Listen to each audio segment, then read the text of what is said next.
नमस्कार दोस्तों, मैं हूं रमाश्रय शर्मा। आप देख रहे हैं राइट न्यूज। दोस्तों, हमारे बिहार विधानसभा में एससी एसटी का 40 सीट रिजर्व है। 243 टोटल है, जिसमें 40 एससी के लिए 38 और एसटी के लिए 2 सीट रिजर्व है। और भारत के लोकसभा में 543 में 84 एससी के लिए और 47 एसटी के लिए,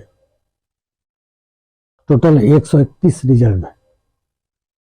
सज्जनों, ये रिजर्वेशन बाबा साहब ने इसलिए दिया था और जवाहरलाल नेहरू जी ने इसलिए दिया था कि एससी एसटी के लोग उसका प्रतिनिधित्व कर सके। क्यों नहीं अपर कास्ट और बैकवर्ड का ज्यादा जनसंख्या हो, उसके सीट को रिजर्व कर दिया जाता है ताकि कोई एससी और एसटी ही जाए, ताकि अपने कौम के, अपने जाति के, अपने बिरादरी के बारे में लोकसभा में या विधानसभा में बता सके कि उसकी जाति का क्या हाल है, उसकी जाति को आगे बढ़ाने के लिए क्या किया जा सकता है। वो सवर्ण भी जान सकते हैं, पिछड़े वर्ग वाले भी जान सकते हैं। लेकिन बाबा साहब ने, जवाहरलाल जी ने ऐसा नहीं सोचा कि क्यों नहीं उसी की जाति के लोगों से पूछा जाए। निश्चित वो बेहतर जानेंगे अपने जाति के बारे में और अच्छा बताएंगे कि उनकी जाति को कैसे प्रोग्रेस किया जाए, कैसे आगे बढ़ाया जाए, नौकरी में, पढ़ाई में, लिखाई में, धन में, दौलत में कैसे वो आगे बढ़े। इसके लिए उनका प्रतिनिधित्व दिया जाता है। कोई एससी और एसटी जीत के जाते हैं तो वो यह ना सोचे कि वो अपने बल पर जीत के गए या किसी पार्टी के बल पर जीत के गए। वो अपने पूरे कौम के लिए जीत के गए। उनका धर्म बनता है कि अपने कौम के बारे में बोले। लेकिन दोस्तों, बहुत आश्चर्य होगा आपको सुन के कि बिहार के भूतपूर्व मुख्यमंत्री जीतन राम मांझी ने, जब उनके बेटे को मिनिस्टर बनाया गया, नीतीश कुमार जी मिनिस्टर बनाए, तो एसटी एसटी का मिनिस्टर बना दिए। बड़ा झुझुआन लगा उनको, अच्छा नहीं लगा। वो मीडिया से मुखातिब होके प्रतिकार भी किए कि नहीं भाई, हमको भी एससी एसटी का मिनिस्टर बनाया था और हमारे पुत्र को भी एससी एसटी का मिनिस्टर बना दिया। एससी एसटी का मिनिस्टर बनने में बड़ा बुरा लगता है। अब भरपेट खाने लगते हैं, अच्छा कपड़ा पहनने लगते हैं। जब पैसा हो जाता है तो जरा सोचिए कि एससी एसटी तो मिनिस्टर तक नहीं बनना चाहते हैं, उनको फॉरवर्ड का मिनिस्टर बनाया जाए। अच्छा नहीं लगता है सुन के। अभी एससी एसटी के अपना घर नहीं है, भरपेट भोजन नहीं, शरीर पर कपड़ा नहीं, रोजगार नहीं है, भरपेट भोजन नहीं करते। उनके बच्चे रात में सोने के समय 1 गिलास दूध नहीं पीते, 3 टाइम भोजन नहीं करते हो, इतने गरीब है। और किसी गरीब जात के व्यक्ति को मिनिस्टर बनाया जाए अपने जाति के सुधारने के लिए, तो बड़ा झुझुआन लगता है। भारत में कोई भी ऐसा एससी एसटी का लीडर नहीं है अभी जो अपने कौम के बारे में बोलता हो, कहता हो कि हमारे कौम को आगे बढ़ाइए, हमारे कौम को नौकरी दीजिए, हमारे कौम को ठेकेदारी दीजिए, हमारे कौम को पैसा दीजिए, रोजगार दीजिए कि आगे बढ़ जाए। इसको भी अपना घर होना चाहिए, अपने जमीन पर घर होना चाहिए। अगर नहीं है जमीन तो तेजस्वी यादव जी ने कहा था कि हम खरीद के देंगे, ऐसा खरीद के दे, लेकिन ऐसा बोलने वाला नहीं है, कहीं का नहीं। बड़ी आश्चर्य होगा आपको सुन के, जब अपर कास्ट का 10% आरक्षण दिया गया था तो भारत सरकार की ओर से बोलने वाले एक मिनिस्टर खड़ा हुए जो दलित थे, जिनका नाम रामविलास पासवान जी था। वो सफाई दे रहे थे कि अपर कास्ट को बिना जनगणना कराए 10% होना चाहिए। उनके पुत्र हैं चिराग पासवान जी, आज तक कभी नहीं सुने होइएगा दलित के बारे में बोलते हुए।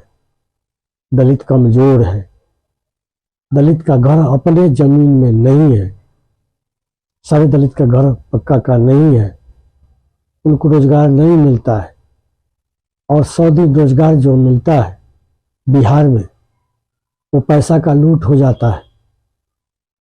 वो 100 दिन का पैसा उस मजदूर के खाते में नहीं आता है। उनको नहीं मालूम है, पता ही नहीं पैसा कहाँ चला जाता है। इंदिरा आवास पैसा तो निकल जाता है, लेकिन किसका किसका घर बन पाया पता नहीं, वो इसके बारे में कभी नहीं बोल सकते। सज्जनों, एक बहुत ही अच्छे लीडर उदित राज जी, वो भाजपा वाले को नाको दम किए हुए थे अपने। वो बहुत विद्वान थे और आगे भी हैं, IAS अफसर थे, वो किए हुए थे।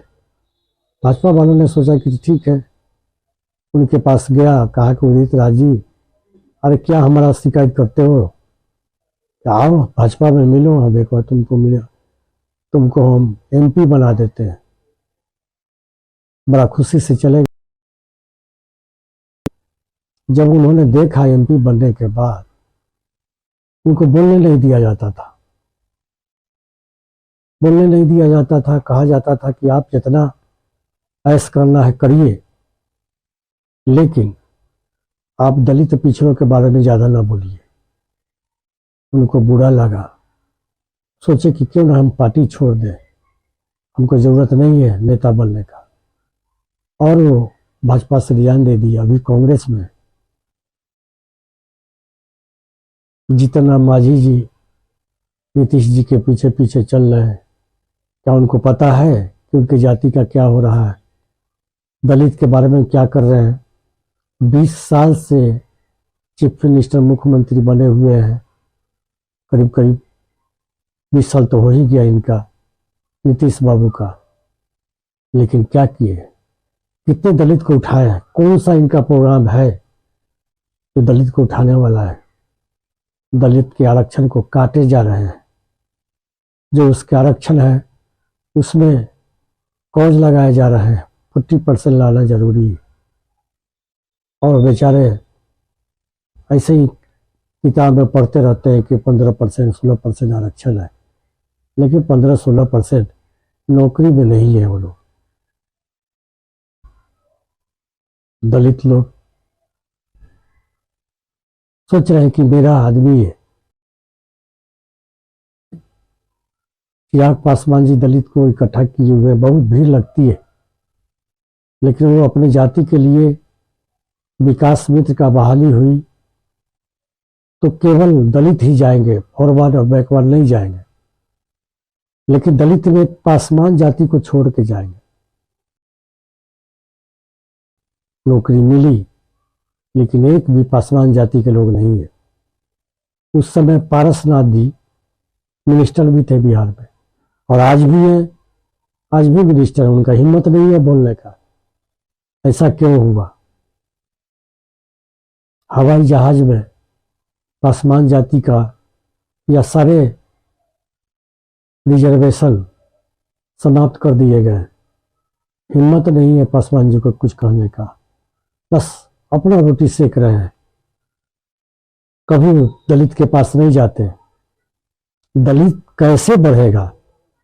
नौकरी से, ठेकेदारी से, पढ़ाई से कैसे हो सकता है ये उन्होंने कभी नहीं सोचा।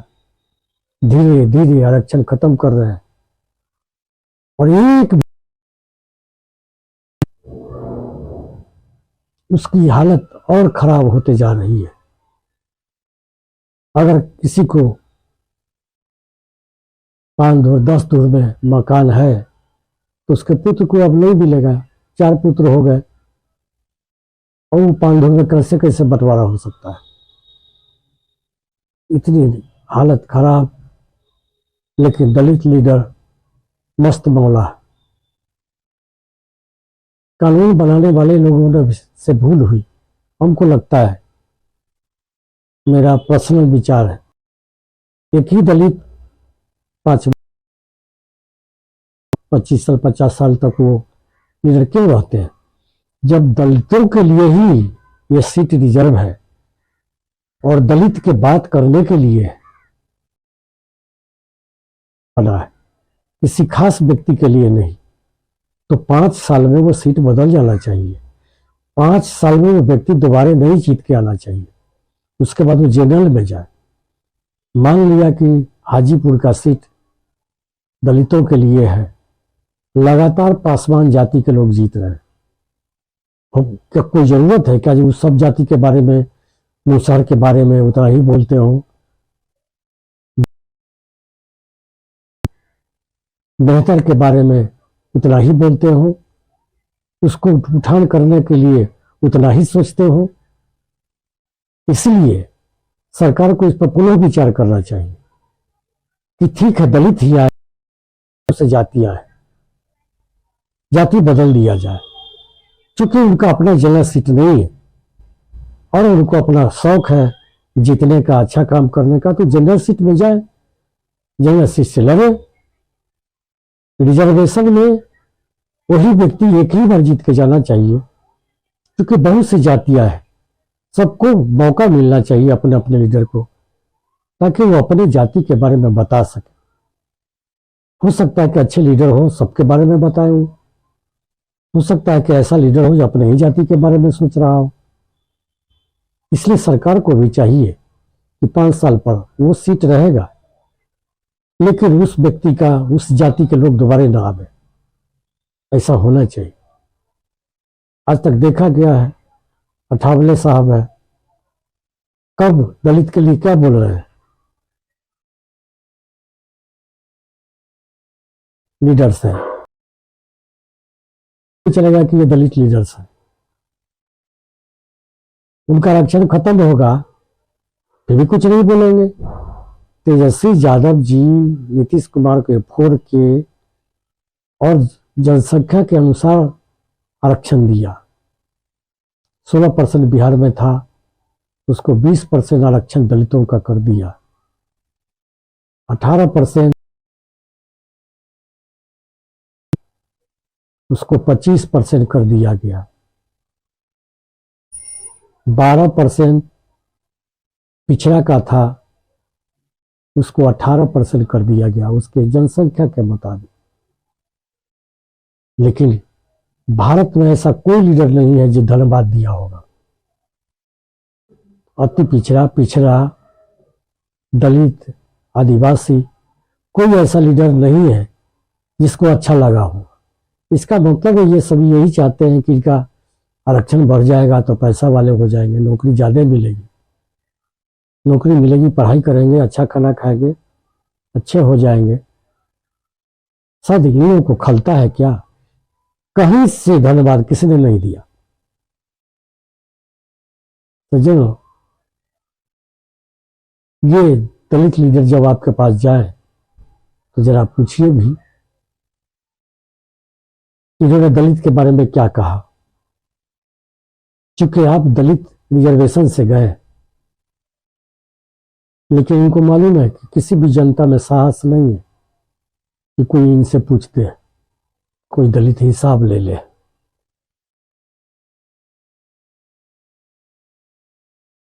वो सज्जनों, अब आप इस पर विचार करिए, दलित लीडर पर, ये लोग क्या करते हैं। आज तक के लिए इतना ही, तब तक के लिए नमस्कार।